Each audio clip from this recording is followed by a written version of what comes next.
Sure, I could have stayed in the past.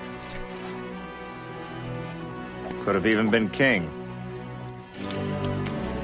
But in my own way, I am king. Hail to the king, baby. Welcome back, everybody. Or I should say, welcome back, Deadites and Ashes, to another thrilling episode of Program with Coach 2J. This is your host, Jeremy Jones, and we are talking about Week 18, Monday, May 1st. And that was Ash from Evil Dead and Army of Darkness. So we've got a competition context here. We're doing some shoulder mobility, and then we're going to spend 10 minutes working up to a challenging squat snatch plus overhead squat. So it's a little combo there. The reason why we're doing this is we are doing a lot of snatches and things. We don't want people getting completely attached to the power snatch. We want them working their squat snatches and ultimately all the goodness that comes from mastering the snatch. So remember, we have two options here. We're going to teach the movement, do some drills, make some coaching points for the day, and then start the timer. Now, some people are going to want to work up to a heavy load, and other people might want to do the reps on the minute. And anybody who wants more kind of volume or cardio or practice, they can do the on the minute drills.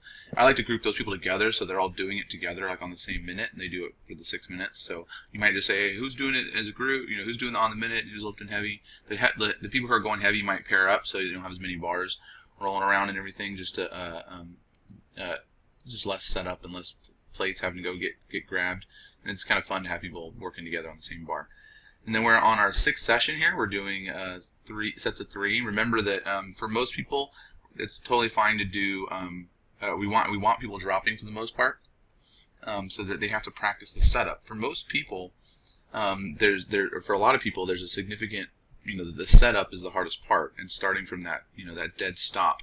And when we see people link, we'll see a change in their technique for the 2nd and the 3rd rep, and then they're not learning the setup, right, and practicing that setup. So by having them do three singles with little to no rest between, it forces them to practice and get better at the setup in that first pull, and it's not reinforcing bad movement patterns.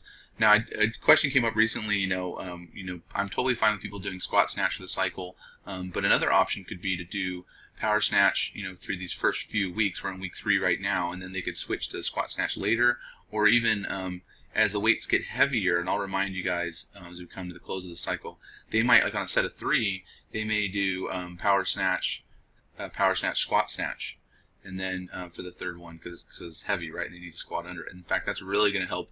The goal we have for the cycle is teaching everybody to squat under a power snatch, a partial squat, and then be in a good squat position rather than doing the wide feet or something wonky with their feet. So that I do think that's a great idea as we move forward with this strength cycle. Remember, the goal is it's a win at the end of this cycle. Even if people don't PR, but they have taught themselves to squat, and then they catch if it's too heavy, they squat under it. That's a win. That's probably I would say even a better win than just getting your power snatch number up. Then we're doing our half kneeling presses, and then our Metcon. So we're teaching the squat snatch here, so that should help the flow here for as far as fitting it all in. So then they know kind of where they're at according to what they did here. That should help them understand what load they should be using here in the Metcon. And then we've got some ring dips, and then we're doing the lateral shuffle. So this is a sideways shuffle, and then they're going to touch the line or just outside the line on each end of the shuffle. So they're doing 10 total, which is 5 round trips. And then we're just going to do that 5 rounds per time. Should take about 6 to 11 minutes. And then there's a scale up here for people who want to do a heavier load and or do some practice their muscle ups instead of their ring dips. From a time perspective, we're going to spend a good 15 minutes. I would even say up to 20 minutes doing the dynamic warm up, doing the mobility, and then doing this skill practice warm up. So we're going to start the snatches at about 20 after.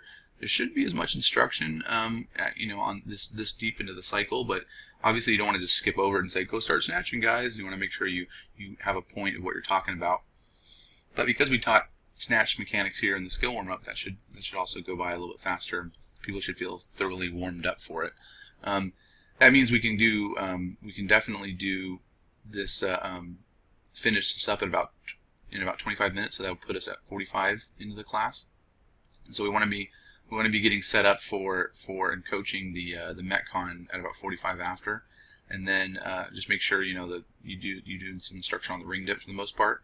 And then, like I said, with 6 to 11 minutes, you want to make sure you're starting this at 49 after, 50 after at the latest. And then most people should finish it, right? So the 11 minutes is kind of on the long side. And then if they're not, that's one of the reasons why I put this in here where it says about how many minutes per round. And that allows you guys as coaches to police to make sure that people are going to finish where they're supposed to be. You know, on a 5-round workout, if somebody is on just finished round 2 and they're already 5 minutes in, they're probably not going to finish it in 11 minutes or under, right? Because of that. So, you know, if they're finishing round 2 and they're 3 or 4 minutes in, they're probably going to be fine. So you can use this as kind of a guide to say, okay, or if they just finished round 3, you can say, okay, well, you know, they should be finishing their last 2 rounds in the next 3 to 4 minutes. You know, where are we at on the time? Can they finish? So that way you can save some embarrassment and make sure that the time flows well. Let's jump over to the weekly overview. So you can see here that we are on week 3 of our strength focus. So now we're going to see a little bit less Metcon, and the loads are going to be getting a little heavier. Doesn't mean that we're not going to do any Metcons, you know, over 15 minutes, but we're going to see less than we saw in the first weeks. Make sure you're always talking to people about where we're at in strength focus, and so they can anticipate, you know, what's coming up this week as far as Metcon volume and things like that. So we're doing our power snatches on Monday and on Thursday this week, and then on Tuesday we're doing some back squats. We've got another squat here at the end of the week on Sunday. So you might want to, you could switch in, you could plug in this onto Saturday if you want to skip this team workout, or if you want to do, you can skip Cindy and put it on there as well. That's another one, but I think most people will want to do Cindy, so you can just it's not a huge deal if you guys cut this one out this week. But next week you can see we're doing power snatches on Monday again, and then we're squatting again on Wednesday. So we're still getting a good amount of squatting in. We're doing a new workout on Thursday with some rope climbs, and we did rope climbs last week in the skill warm up. So people should be pretty confident with their rope climbs because they got that exposure. I think we did rope climbs skills or rope climb workout the week before that as well. So that should be good. And then we've got this cool benchmark here, Cindy. We've got some other options here for either a team version or kind of doing some Murph prep, right? So we've got Murph coming up in a couple weeks, and so we want to if people want to throw on a weight vest and do 20 rounds with a weight vest, which is what's required from Murph, they can do that. And then Saturday we've got our team workout. This is teams of 3 for 25 minutes. It's a fun one. But that's it for today, guys. Thanks a lot, and thrive on.